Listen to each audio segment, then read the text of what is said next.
This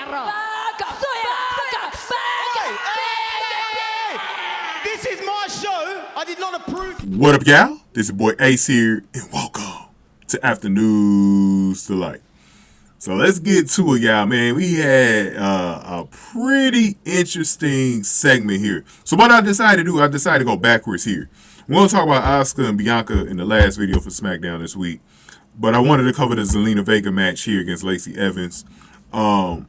Huge match for a spot at Money in the Bank. Zelina Vega already had a chance to fight Rhea Ripley at Backlash down in Puerto Rico, but now she gets another chance to maybe get a shot at Asuka's title because all of the SmackDown stars are going to go after the Raw Women's Championship.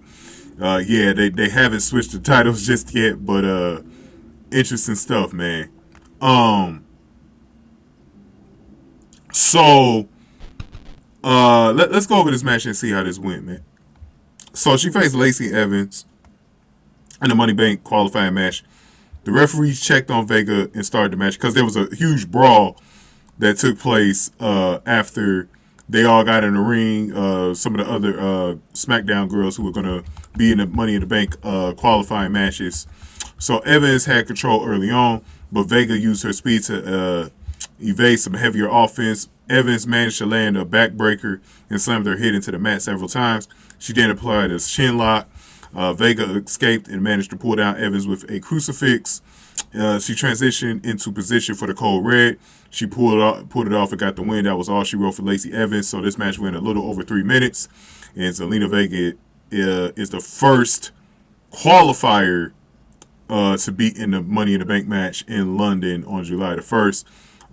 In the men's side, LA Knight won his match over Montez Ford. But yeah, so nice. Nice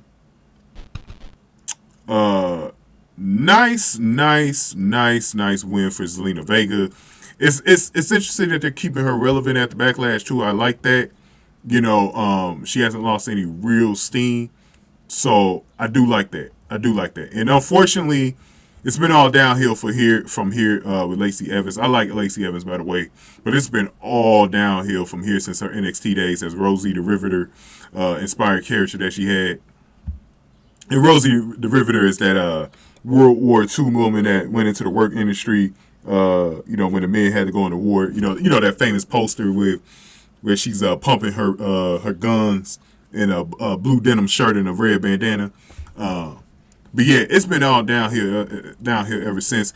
I think they had something good with this whole military thing. I never loved the Southern Belle gimmick that she had. I thought that was so lame. I didn't like the Southern Belle gimmick that she had. But I loved the military gimmick that she had.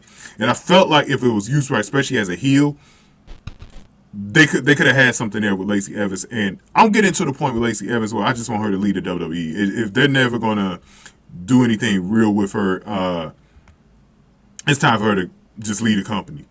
And this is one of my fears, because like a lot of times when you get behind people in NXT, this is one of my real fears when they get to the main roster, is that they get misused when they get to the main roster. So this is one of those examples of where I get really nervous about people get to the main roster and they're not used well. Lacey Evans needs to either go to Impact or she needs to go to AEW. I think there's a place for her in AEW.